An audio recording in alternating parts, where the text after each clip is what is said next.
one more question has been posed by non-Muslim. If predestination is true, then God causes us to sin.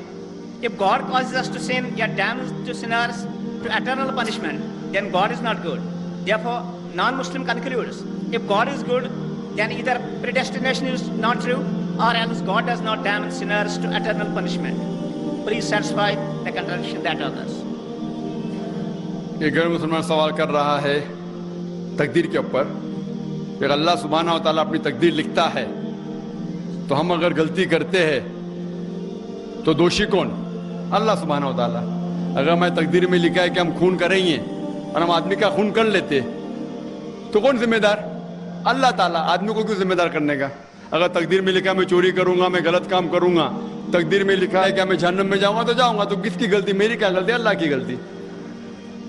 اور یہ سوال مسلمان لوگ بھی سوچتے ہیں، اور تقدیر پہ ایمان رکھنا ہر مسلمان کا فرض ہے.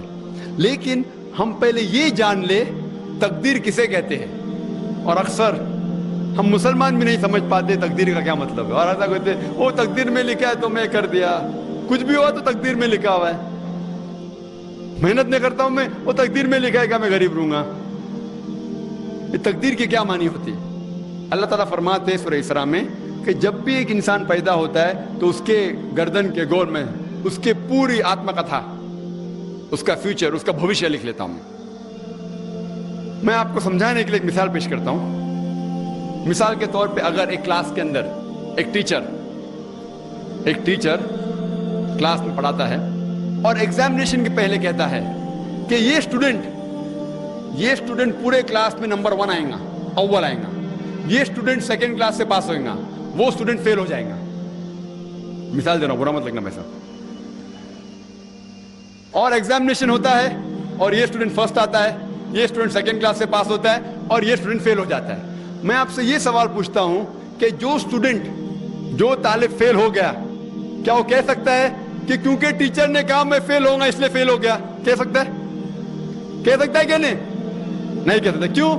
ٹیچر اپنے تجربے سے کہہ رہا ہے یہ اسٹوڈنٹ بہت اچھا ہے، بہت پڑھائی کرتا ہے اس لیے فرسٹ آئے گا، یہ اسٹوڈنٹ ٹھیک ہے سیکنڈ کلاس، یہ اسٹوڈنٹ پکچر دیکھتا ہے کلاس ہی نہ اٹینڈ کرتا ہے اس لیے فیل ہوئے گا. تو اپنے تجربے سے وہ بھوشیہ کے بارے میں کہتا ہے. لیکن وہ اسٹوڈنٹ نہیں کہہ سکے گا کیونکہ ٹیچر نے مجھے کہا میں فیل ہوں گا اس لیے فیل ہو گیا. دوشی کون؟ وہ خود اسٹوڈنٹ کہ اس نے پڑھائی نہیں کیا. اسی طریقے سے اگر آپ کمپیئر کریں گے، اللہ سبحانہ و تعالیٰ ٹیچر سے تو بہت اونچے. ٹیچر تو کبھی کبھی غلطی کر سکتا ہے. اللہ سبحانہ و تعالیٰ کے پاس علم غیب ہے، وہ بھوشیہ کے بارے میں جانتے ہیں. جب بھی کوئی کام ہوتا ہے کچھ چیز فکسڈ ہے، آپ کہاں پیدا ہوں گے، آپ کب مرے، کچھ چیز مکمل ہے. اس کے علاوہ اللہ سبحانہ و تعالیٰ نے آپ کو فری ول دیا ہے.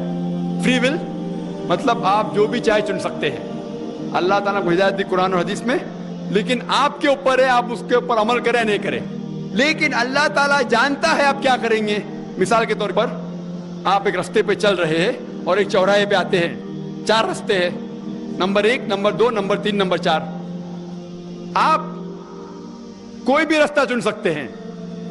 آپ چنتے ہیں رستہ نمبر 3. اللہ سبحانہ تعالیٰ کو پہلے سے علم غیب ہے، پہلے سے پتا تھا کہ آپ جب چوراہے پہ آئیں گے آپ رستہ نمبر 3 لیں گے. تو اللہ تعالیٰ پہلے سے لکھ لیتا ہے کہ آپ رستہ نمبر 3 چنیں گے. کیونکہ اللہ تعالیٰ نے لکھا اس لیے آپ نہیں چن رہے، کیونکہ آپ چننے والے تھے، اللہ تعالیٰ نے لکھا. اسے کہتے علم غیب. اللہ سبحانہ و تعالیٰ علم غیب ہے. اللہ تعالیٰ کو پہلے سے پتا تھا کہ آپ نمبر 3 چنیں گے، اور اللہ تعالیٰ تقدیر میں لکھ دیا کہ آپ نمبر 3 رستہ چنیں گے. کیونکہ اللہ تعالیٰ نے لکھا اس لیے آپ 3 نہیں چن رہے، کیونکہ آپ چننے والے تھے، اللہ نے لکھا. اور ایک مثال پیش کرتا ہوں. آپ نے 10ویں پاس کی، 12ویں پاس کی، آپ ڈاکٹر بھی بن سکتے، آپ انجینئر بھی بن سکتے، آپ لایر بھی بن سکتے. آپ چنیں گے ڈاکٹر بننے کے لیے. اللہ تعالیٰ کو پتا ہے کہ آپ جب 12ویں پاس کریں گے تینوں چیز آپ بن سکتے ہیں. آپ ڈاکٹر بھی بن سکتے، انجینئر بھی بن سکتے، لایر بھی بن سکتے. آپ چنیں گے ڈاکٹر بننے کے لیے. تو تقدیر میں لکھ دیا اللہ تعالیٰ آپ 12ویں پاس کریں گے اور ڈاکٹر بنیں گے. کیونکہ اللہ تعالیٰ نے لکھا اس لیے آپ ڈاکٹر نہیں بنے، کیونکہ آپ نے چنا اسی لیے اللہ تعالیٰ نے پہلے سے لکھ دیا. آپ سمجھتے؟ کچھ لوگ کل ایگزام ہے، اچھا ہے، طالب اچھا ہے، ابھی کل ایگزام ہے، کیا پڑھنے کا،